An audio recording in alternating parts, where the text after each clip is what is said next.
3 weeks away from WrestleMania, and the Raw side of the WrestleMania card finally started to take shape this week on Raw. It's been a strange time for Raw. You'd expect this time every year we're going to see Goldberg, Undertaker, Brock Lesnar. None of them have appeared so far. This show was really about building what came next, and a large part of that was cutting a little bit off the sides, abandoning the lower card entirely, and just focusing on the top matches they plan for WrestleMania. With news on the Hurt Business, more from the Fiend's ever-evolving presence, and of course a massive, life-threatening injury for Shane McMahon, it's time for your Raw review. I'm Tom Colohue, please remember to click like and comment below. The show started with Bobby Lashley, as it has done for a number of weeks now, but this time, much like Friday on SmackDown, they went straight into a wrestling match. Lashley would take on Sheamus and pick up the win. Sheamus with 3 straight losses over the past week, but Sheamus was still selling injuries from last night's Fastlane. There was also a little bit of additional storytelling here in that the Hurt Business did come out to assist Bobby Lashley, but Bobby Lashley was not happy to see them. This did play into effect later on in the night after Drew McIntyre came down to beat up the Hurt Business and stop them from attacking Sheamus. A little later in the night we would get a handicap match with Shelton Benjamin and Cedric Alexander against Drew McIntyre. Drew McIntyre would beat the hell out of them, and this would ban them from ringside at WrestleMania. Not really a surprise considering it looked like Bobby Lashley wanted that anyway. I'm not sure the Hurt Business has much more to give this particular segment. Asuka took on Peyton Royce in a match that lasted 10 minutes and was better than I expected. Peyton Royce got a few good counters in, but was a bit weak with some of her kicks. Asuka, as you'd expect, a very good submission and counter-attack wrestler, meant that these two actually gelled together very, very well and showed some real chemistry. The match went long enough to be probably Peyton Royce's longest match on the main roster so far, which is a shame, but at least she got an opportunity and got a chance to shine.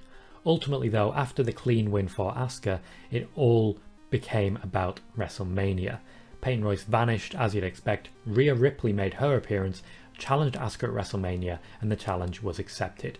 This makes 2 years in a row that Rhea Ripley has simply appeared, thrown down a WrestleMania challenge, and gotten on the card. There is some backlash against Ripley simply walking into a championship match at WrestleMania, but I have to give the company a little bit of leeway here.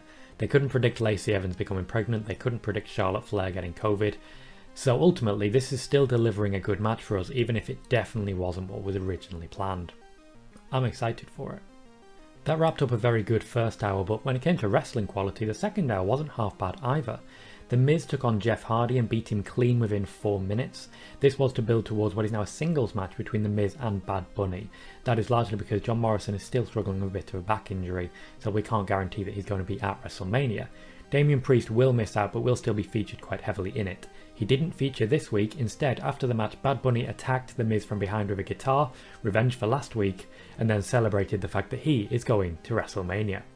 Not long after this, and to build to the tag title match at WrestleMania, we saw what until recently would have been considered a bit of a dream match. Kofi Kingston had about a 15-minute match with AJ Styles and picked up the win, even though AJ Styles did have a shoulder up on the 3 count. It was an extremely good match, even though Kofi Kingston definitely took a boot to the back of the head. Very typical AJ Styles style match. They are keeping Omos out of action until WrestleMania for his formal debut. Sheamus and Matt Riddle got into an altercation backstage in which Sheamus battered Matt Riddle with a scooter.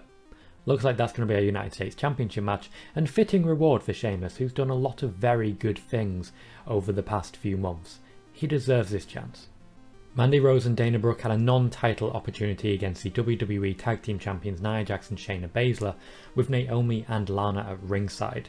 This match never really got going. It was very, very short. It was all about Reginald, and ultimately, even though it was non-title, Mandy Rose and Dana Brooke got nothing out of this.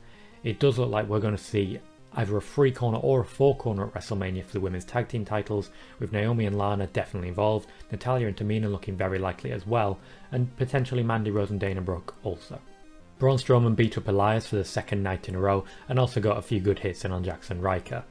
Afterwards, he tried to chase Shane McMahon, but Shane McMahon, despite having a massive leg injury, just ran away with no injury whatsoever. If you've been watching my Twitch streams, you'll know everything that was going to happen on tonight's Raw already, but this was definitely something we really put a lot of focus on because we knew exactly what was happening there. I don't think it's a surprise to anyone. Finally, in our main event segment, Randy Orton summoned the Fiend. And what that essentially constituted was Randy Orton throwing some gasoline around and waiting for Alexa Bliss to summon the Fiend. She did. The Fiend did appear, the Fiend took an RKO, and then the Fiend hit his sister Abigail. And that was it. Not much really happening here, not very long to do it given they only had about 5 minutes. But Randy Orton tried to set the Fiend on fire again and finish the job. He was not able to do so. They have formally announced, after Alexa Bliss pointed at the sign, that we will see Orton versus The Fiend at WrestleMania, a match that's been planned for a very long time, and it's good to see The Fiend back, at least just for the more surreal stuff. I'm not really there for this particular storyline. I'm worried about what's going to happen next for The Fiend, because this is clearly built for Orton, and are you going to stay burnt when Orton burnt you and now you end up forgiving him and you end up in tag team matches with him? Who knows with that one. For me, I think this storyline's just gone on too long and been very repetitive. I'm glad we're finally getting there now, but I want to see forward motion and I kind of want to see everyone move on from this. Overall, I very much enjoyed this Raw. We got some very good wrestling matches and we got some good moments, including a spot where Bobby Lashley essentially put a bounty on Drew McIntyre's head. This could be very good going forward and creates just a bit more interest as we go and a bit more intrigue. Anyone who takes out Drew McIntyre will get a championship shot. It would certainly be a reason for Brock Lesnar to return. This week was really needed as well, just to really get things going, actually build a card. We had 4 or 5 extra matches announced for WrestleMania just in the one night, and it looks like it's only going to be a 15-16 match card, so that's quite a lot of the card to announce. Until Fastlane Raw was, and SmackDown in some capacity, was trapped in the slow lane, if you'll forgive the pun. Now that we are past that pay-per-view, it looks like everything is going to get ramped up and we don't have much time to get there. Also, Randy Orton did a swear. Well done, Randy Orton. If you've enjoyed that, please do remember to click like, subscribe if you haven't already. I've been Tom Colohue, and I'll see you next time.